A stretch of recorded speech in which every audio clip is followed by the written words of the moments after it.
Let's try a 3 against 5 polyrhythm.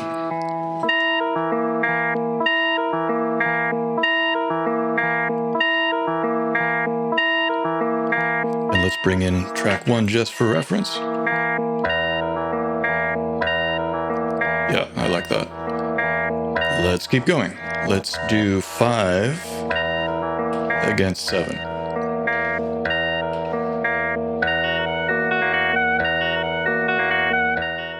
Hi, this is Andre. Quantized Replace lets you overwrite a loop's audio with new sound at specific rhythmic divisions of the loop. If you imagine a punch-in function that's quantized to a rhythmic grid, that's the basic idea we're talking about here. It's not a very common feature, and what's even less common is being able to quantize to unusual subdivisions of a loop outside of divisions based on 2s and 4s.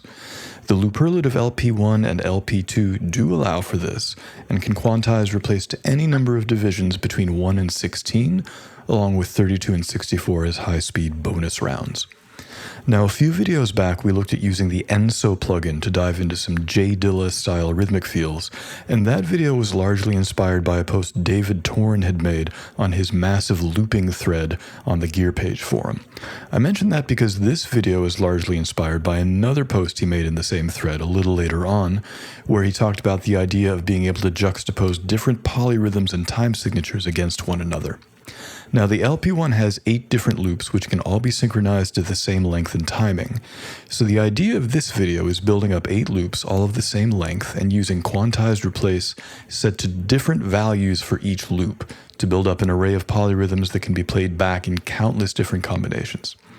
A couple of notes. First off, I'm using a momentary quantized replace in this video, even though the LP1 doesn't have a momentary replace as a native function. I'm using the Morningstar MC8 to double up note on and note off commands to effectively hack momentary functionality out of what would normally be a toggle-based function. There's a previous video dedicated to this concept which I will link to below. Secondly, I noticed an odd quirk in the LP1 about the alignment of quantization points across multiple tracks, and I spent some time discussing it as well as a workaround for it. Now, if you're not an LP1 user, you may want to skip this brief excursion into very geeky territory, so there are timestamps for when this detour begins and ends. As always, thank you very much for tuning in. All right, record a new loop from scratch, select track 1, record, close, turn off overdub. Alright, so we're going to build up polyrhythms on each of these subsequent tracks, and the number of divisions of the loop is going to be the same as the number of the tracks. So track 3 is going to have 3 divisions, 5 divisions, 7 divisions, etc. So we're going to set the quantization grid, the quantized replace grid, to divide it into 2 slices because we're about to record on track 2. This is 1 through 8 divisions of quantized replace. Each division has its own dedicated MIDI note, so by sending that note, quantized replace will quantize to whatever that particular division is. So select track 2. So we don't have anything recorded on track 2 right now. And there's a couple of ways you can get track 2 to be exactly the same length and exactly in sync with track 1. One is to use the sync record feature, which we looked at a lot in the previous LP1 video. What you can also do is just press play when you have your target loop selected. If there's nothing in there, then that will automatically create a brand new loop from scratch that is exactly the same length as that first track. So now track 2 we want to have divided into 2 slices. So we're changing quantized replace to 2 with that, and let's see what happens.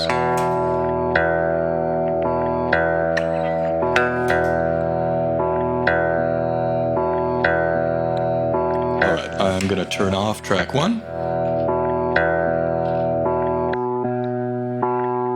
So you can hear it's divided into 2 slices.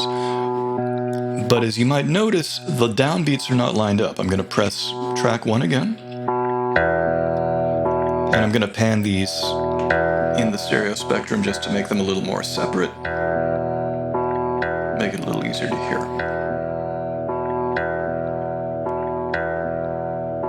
Yeah. So even though the indicator, the start point indicator, is perfectly lined up, and even though regular start-stop stops and starts at exactly the same time,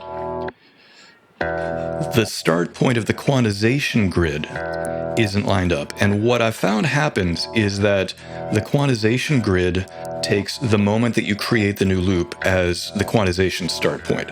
So right now it's a little offset because when I pressed play on an empty track 2 to create something on track 2, I didn't press it right on the downbeat. So the point that I pressed it became the quantization grid start point. So I'm going to erase track 2, and I'm going to use the press play function, and I'm going to try and do it right on the downbeat. All right, let's see how that worked. We still have quantization dividing into 2 slices.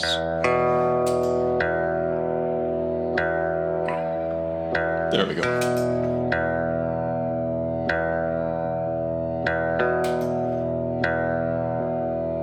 There we go. Yeah, so as long as you can time the creation of the new loop exactly to the downbeat of loop 1, you should be fine. Let's turn off loop 1 just for a second.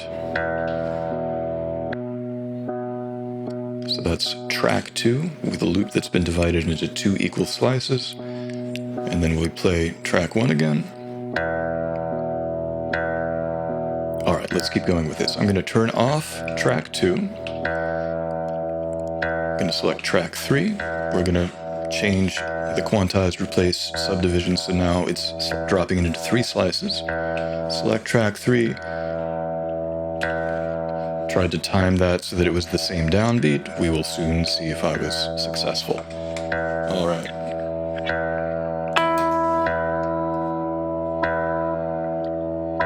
Sounds pretty good.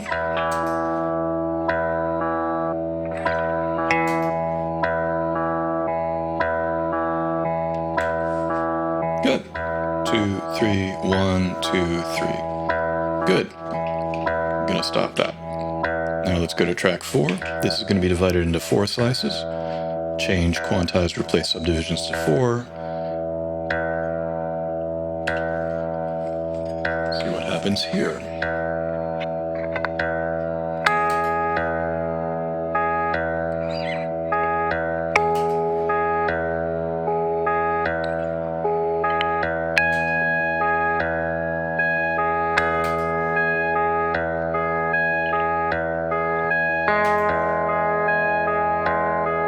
There we go.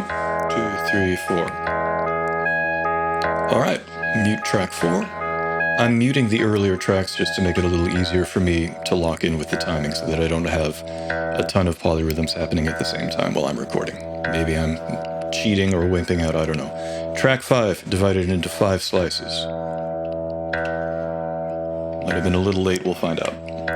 Also, you'll notice that while the light is blinking, that's when the replace is happening. As soon as the blinking stops, then it's no longer in replace. So it blinks during the quantization point when replace is actually happening. All right, so let's get some sharp 4 action happening in here.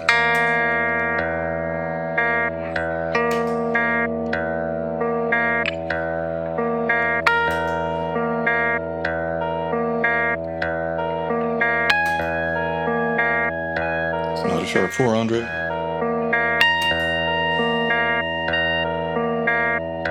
There we go.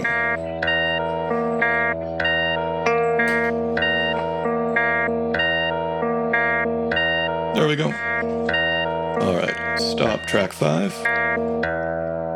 Select track 6. Quantized subdivisions are going to be 6 slices.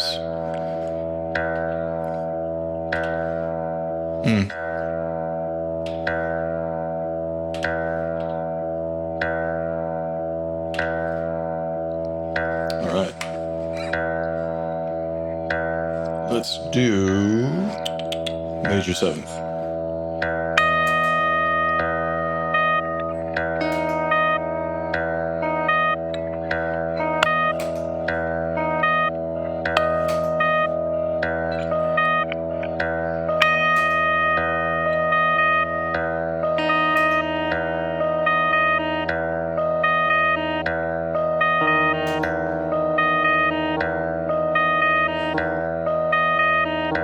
Yeah, so the second subdivision doesn't have anything, so let's change that. Cool. All right, stop track 6. Track 7 is going to be divided into 7 equidistant slices. So track 7 selected. And this interval is going to be, let's do the 9th.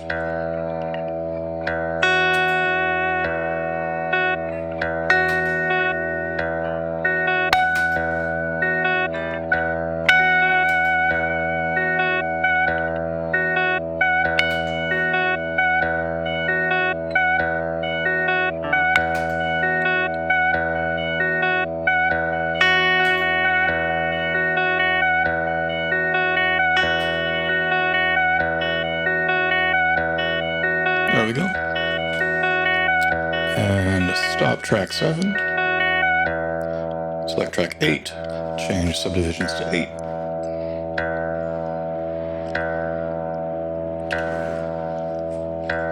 And let's have this be the major 6th.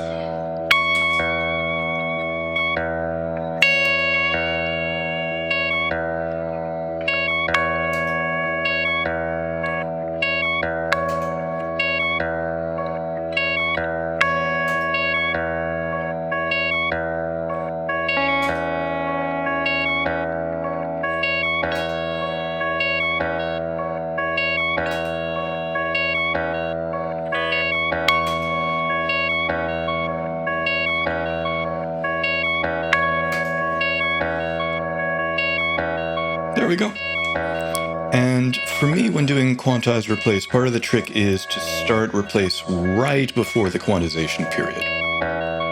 So if you've noticed that I've been hitting a little before the point, that's why. All right, so let's stop track 8. Let's review our polyrhythms. So track 2.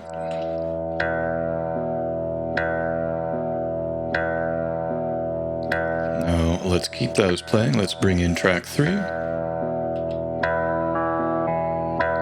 Gonna move track 3 over a little bit in the stereo spectrum.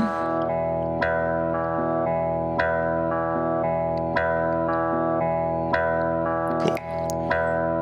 Track 4.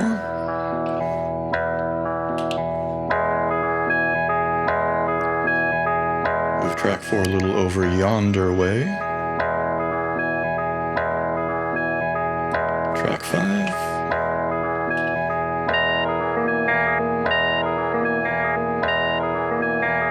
Panning it just a bit.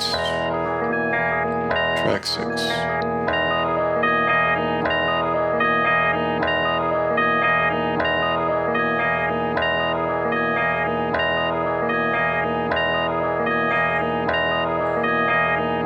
Track 7.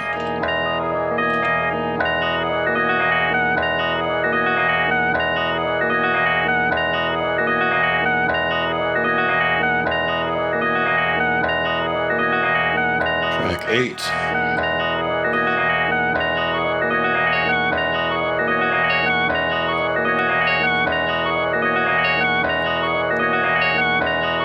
All right, let's just compare a few different groups.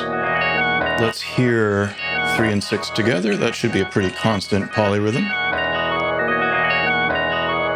Select all. Stop. 3. Temporary group.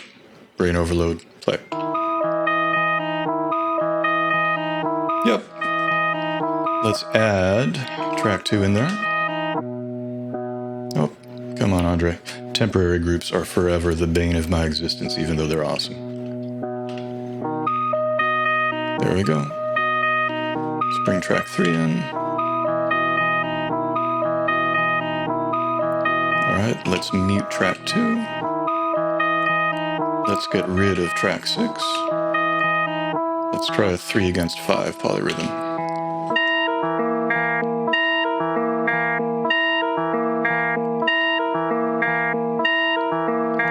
And let's bring in track 1 just for reference. Yeah, I like that. Let's keep going. Let's do 5 against 7.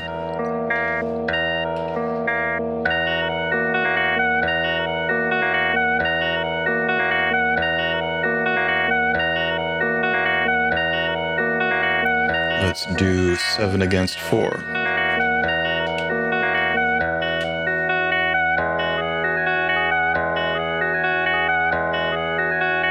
Gonna mute track 1.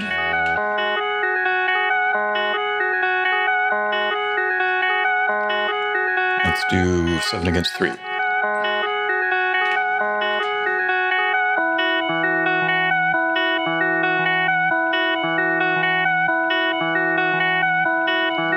Let's do 7 against 6.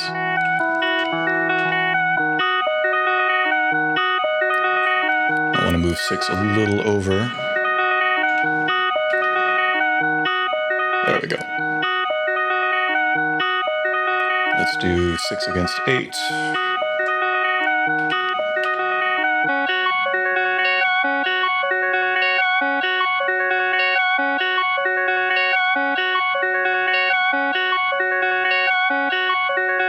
Let's do 8 against 3.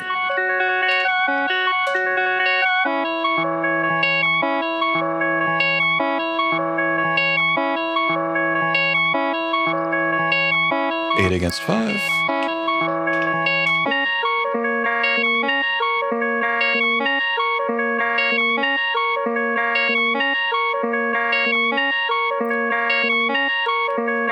Five against 6. Come on, 6.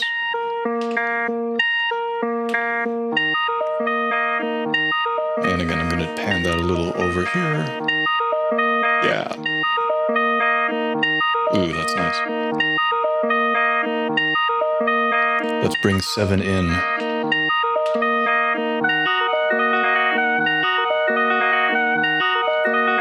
Yeah, is that a C sharp minor sound? No, it's an E flat minor sound.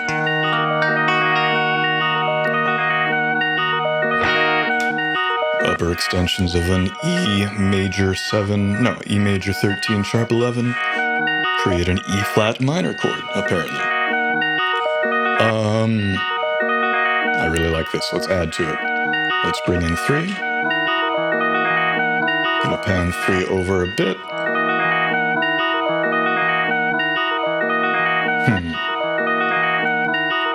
Let's bring in everything.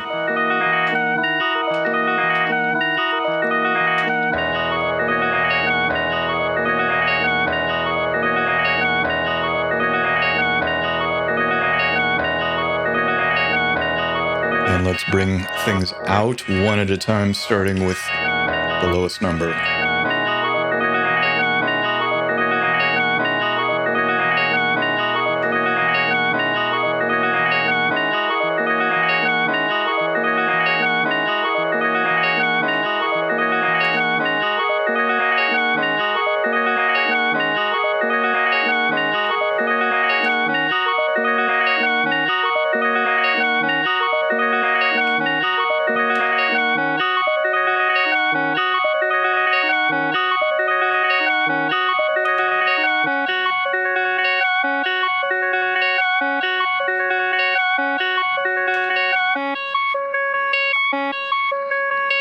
Now let's bring the tracks back in.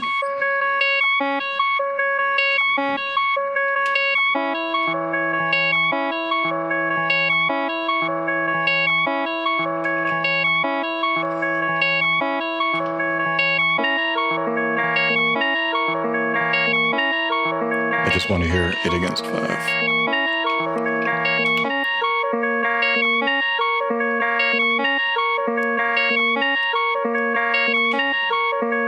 Let's stop temporary groups, Andre. Come on, you're not going to learn your lesson.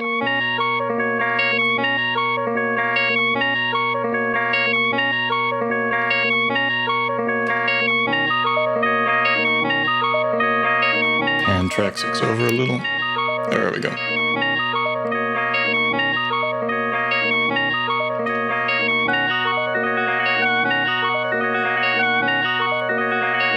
Track 3. Track 4.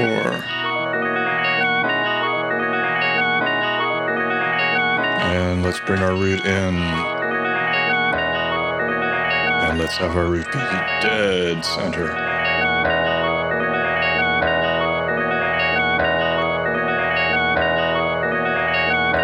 And mute track 1 again.